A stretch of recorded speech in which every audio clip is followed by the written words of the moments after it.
दोस्तों हमें से अक्सर लोग दिन भर में कई तरीके की गलतियां करते हैं, जिसमें कुछ गलतियां ऐसी होती है जिसके बारे में व्यक्ति को पता होता है कि ये एक गलत काम है, लेकिन कुछ काम ऐसे भी होते हैं जो कि असल में होते तो गलत हैं, लेकिन लोग उसे सही समझकर कर रहे होते हैं, या फिर उन्हें इस बात का अंदाजा ही नहीं होता कि जो वो कर रहे हैं वो सही है या फिर गलत, जिसकी वजह से कई बार नुकसान भी उठाना पड़ जाता है। इसलिए आज की इस वीडियो में हम उन्हीं में से 10 ऐसी ही गलतियों के बारे में जानेंगे जिसमें हर किसी को सुधार जरूर करना चाहिए। शुरू करते हैं नंबर 1 यानी सोकर उठने से। दोस्तों अक्सर लोग जो सुबह सोकर उठते ही पहली गलती करते हैं वो है चेहरे को छूना, क्योंकि शायद ये तो आपको भी पता होगा कि हमारे हाथों में बैक्टीरिया होते हैं, लेकिन पूरी रात सोते समय हाथ नहीं धोया जाता, इसलिए हाथों में बैक्टीरिया की मात्रा और भी ज्यादा बढ़ जाती है और फिर उसी हाथ से सुबह चेहरा को छूने से स्किन में इन्फेक्शन होने के चांसेस बहुत ज्यादा रहते हैं। खासकर अगर चेहरे में किसी भी तरीके की एक्ने या पिंपल्स की प्रॉब्लम होती है तो ऐसे में चेहरे को छूने वाली ये आदत और भी ज्यादा नुकसान पहुंचा सकता है। इसलिए चेहरे को छूने से पहले एक बार हाथ जरूर धो लेना चाहिए और पूरे दिन के समय में भी चेहरा को छूने से पहले ये मेक श्योर कर लेना चाहिए कि आपके हाथ साफ है या नहीं।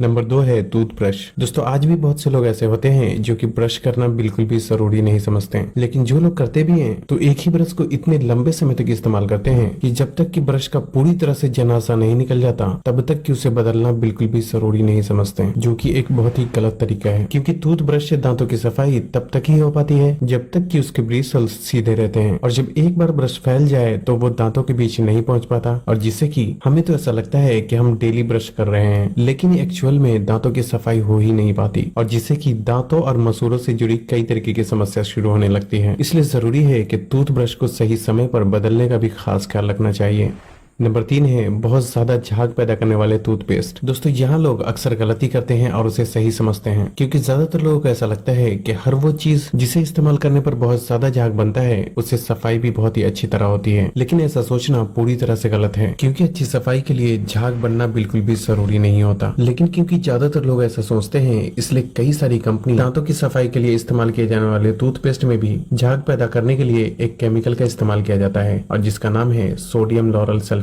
इसे शॉर्ट में SLS भी कहा जाता है। दोस्तों यहाँ सोचने वाली बात यह है कि जिस केमिकल का डिटर्जेंट के रूप में साबुन और शैम्पू में भी इस्तेमाल करना गलत माना जाता है, उसी केमिकल को झाग पैदा करने के लिए हमारे टूथपेस्ट में डाल दिया जाता है, और जिसे लोग अच्छा समझकर खुशी खुशी इस्तेमाल करते हैं। लेकिन यहाँ इस बात का भी समझना जरूरी है कि ये केमिकल एक हार्श केमिकल की कैटेगरी में आता है, जो कि स्किन को इरिटेट करने के साथ साथ और भी कई दूसरी प्रॉब्लम भी पैदा कर सकता है, और इस तरह के केमिकल वाले टूथपेस्ट का लगातार इस्तेमाल करने से मुंह के अंदर बार बार अल्सर की प्रॉब्लम हो सकती है। साथ ही इसका लंबे समय तक इस्तेमाल करने से ये शरीर के दूसरे हिस्सों को भी नुकसान पहुंचा सकता है। मार्केट में मौजूद कई मशहूर ब्रांड जैसे कि क्लोजअप, पेप्सोडेंट, कोलगेट, हिमालय और कई दूसरे टूथपेस्ट भी होते हैं जिसमें आमतौर पे SLS जैसे केमिकल का इस्तेमाल किया जाता है। अगर फिर भी आप इस तरीके की टूथपेस्ट का इस्तेमाल करते हैं तो ये तो खैर आपकी मर्जी है, लेकिन ये समझ के इस्तेमाल करना कि ये अच्छा होता है तो ये बस आपकी एक गलतफहमी है। और इस तरह के टूथपेस्ट स्वाद में मीठे होने की वजह से बच्चे अक्सर ही इसे निकल जाते हैं, और जिससे कि इसमें मौजूद केमिकल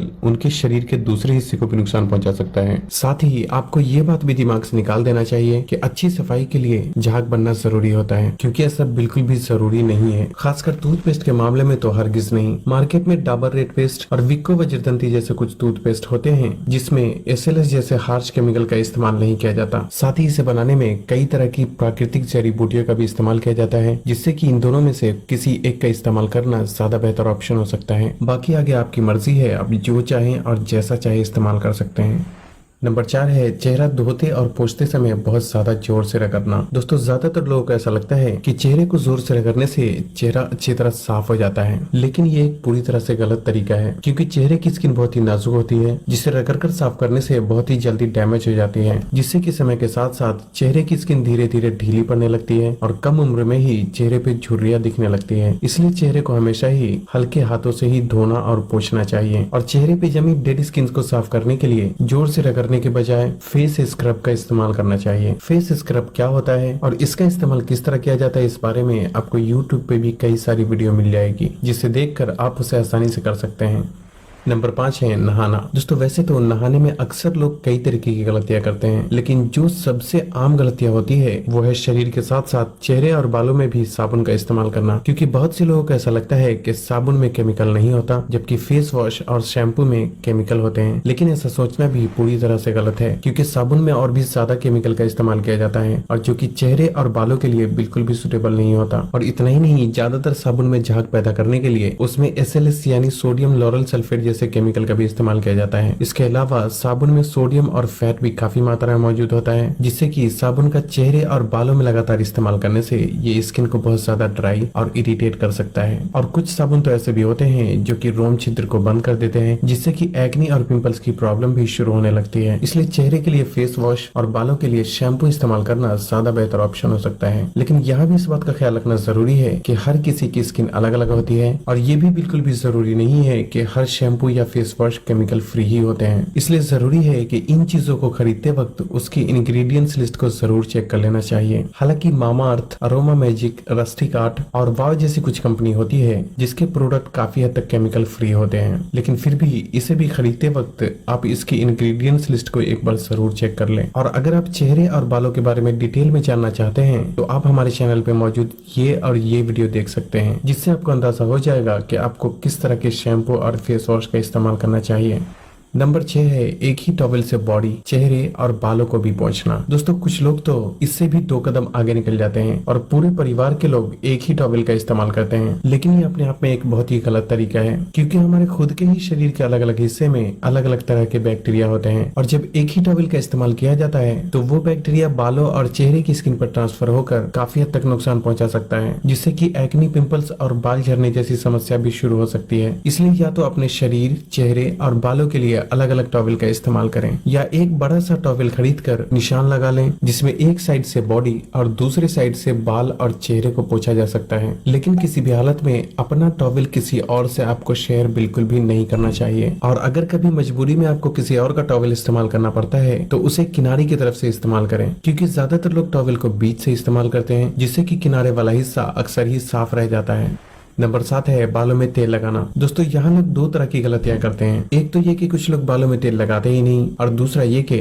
जो लोग बालों में तेल लगाते हैं उसमें से कुछ लोग ऐसे भी होते हैं जो सर में तेल लगाकर कई दिनों के लिए यूं ही छोड़ देते हैं। और ये दोनों ही एक बहुत ही गलत तरीका है, क्योंकि पहली बात तो ये कि तेल बालों को मजबूती प्रदान करता है, इसलिए हफ्ते में कम से कम एक बार बालों में तेल जरूर लगाना चाहिए। लेकिन बालों में तेल लगाकर लंबे समय के लिए बिल्कुल भी नहीं छोड़ना चाहिए, क्योंकि तेल में चिपचिपापन होने की वजह से सर में तेल लगाकर घर से बाहर निकलने या फिर यूं ही बहुत देर तक छोड़ देने से तेल धूल मिट्टी को अपनी तरफ खींचता है, जिससे कि डैंड्रफ और बाल झड़ने की समस्या शुरू हो सकती है। इसलिए बेहतर है कि रात को सोने से पहले बालों में तेल लगाकर पूरी रात छोड़ दें और सुबह उठकर धोकर साफ कर लें। लेकिन जिन लोगों की चेहरे की स्किन सेंसिटिव है तो ऐसे लोगों को रात में सर में तेल लगाकर नहीं सोना चाहिए, क्योंकि सोते समय सर में लगा तेल और गंदगी चेहरे की स्किन पर लगकर प्रॉब्लम को और भी ज्यादा बढ़ा सकता है। इसलिए बेहतर है कि दिन में ही नहाने से 1-2 घंटे पहले सर में तेल लगाएं और फिर धोकर साफ कर लें। लेकिन यहाँ भी कुछ लोग गलती करते हैं और ज्यादा खुशबू वाला तेल लगाना ज्यादा पसंद करते हैं, जो कि फायदे के बजाय और भी ज्यादा नुकसान पहुंचा सकता है। इसलिए कोई भी तेल खरीदते समय उसकी इंग्रेडिएंट्स लिस्ट को एक बार चेक करना बिल्कुल भी ना भूलें। और अगर उसे बनाने में mineral oil, paraben, silicon, synthetic colour और आर्टिफिशियल फ्रेग्रेंस जैसी किसी भी चीज का इस्तेमाल किया गया हो तो ऐसे तेल का बिल्कुल भी इस्तेमाल ना करें। ऐसे में अगर प्योर सरसों तेल या फिर नारियल तेल का भी इस्तेमाल किया जाए तो ये भी बहुत ही काफी हो जाता है। नंबर 8 है जिम या एक्सरसाइज के बाद ना नहाना। दोस्तों खासकर जब कोई व्यक्ति शाम को एक्सरसाइज करता है तो उसके बाद नहाना बिल्कुल भी जरूरी नहीं समझा जाता और बहुत ज्यादा थकावट होने की वजह से यूं ही सो जाते हैं। लेकिन ये भी एक बहुत ही गलत तरीका है, क्योंकि एक्सरसाइज के दौरान पसीना निकलता है और पसीने की वजह से उसमें बैक्टीरिया भी बिल्डअप होने लगते हैं। थोड़ी देर बाद तो पसीना सूख जाता है, लेकिन उसमें मौजूद बैक्टीरिया तब भी स्किन की सतह पर मौजूद रहता है, जिसे अगर धोकर साफ न किया जाए तो ये स्किन एलर्जी, बालों का झड़ना और कई दूसरी प्रॉब्लम भी पैदा कर सकता है। इसलिए एक्सरसाइज के आधे से 1 घंटे बाद नहाने का खास ख्याल रखना चाहिए। नंबर 9 है रात को बिना ब्रश किए ही सो जाना। दोस्तों जिस तरह सुबह में दांतों को साफ करने के लिए ब्रश किया जाता है, उसी तरह रात में सोने से पहले भी ब्रश करना बहुत जरूरी होता है, लेकिन ज्यादातर लोग इसे बिल्कुल भी जरूरी नहीं समझते। सोने से पहले ब्रश करना इसलिए जरूरी होता है क्योंकि रात में खाए गए खाने का कुछ टुकड़ा दांतों में पूरी रात यूं ही फंसा रह जाता है, जिससे कि बैक्टीरियल इन्फेक्शन और दांतों और मसूड़ों में सड़न पैदा होने के चांसेस बहुत ज्यादा रहते हैं। इसलिए सोने से पहले ब्रश करने और चेहरा धोने का भी खास ख्याल रखना चाहिए, ताकि चेहरे से भी दिन भर जमी धूल मिट्टी को साफ किया जा सके। नंबर 10 है तकिए का कवर। दोस्तों अक्सर लोग तकिए के कवर को तब तक नहीं बदलते जब तक कि वो बहुत ज्यादा मैला ना हो जाए, जो कि अपने आप में एक बहुत ही गलत तरीका है, क्योंकि तकिए पर सर रखकर लगातार सोने की वजह से सर में मौजूद गंदगी तकिए पे जमती जाती है और जिससे कि तकिए पर बैक्टीरिया भी बिल्डअप होने लगते हैं और फिर उसी गंदे तकिए पर सर रखकर सोने की वजह से तकिए पर मौजूद बैक्टीरिया बालों और चेहरे की स्किन पर ट्रांसफर होकर ये काफी हद तक नुकसान पहुंचा सकते हैं। इसलिए जरूरी है कि हफ्ते में कम से कम 1 से 2 बार तकिए के कवर की सफाई जरूर करना चाहिए। दोस्तों इसके अलावा खाने पीने की बहुत ही ऐसी चीजें होती है जिसे लोग सेहत के लिए अच्छा समझकर इस्तेमाल करते हैं, लेकिन हकीकत तो यह है कि वो उतना अच्छा होता बिल्कुल भी नहीं है। इसलिए अगर आप लोगों को उस बारे में भी वीडियो चाहिए तो कमेंट करके जरूर बताएं।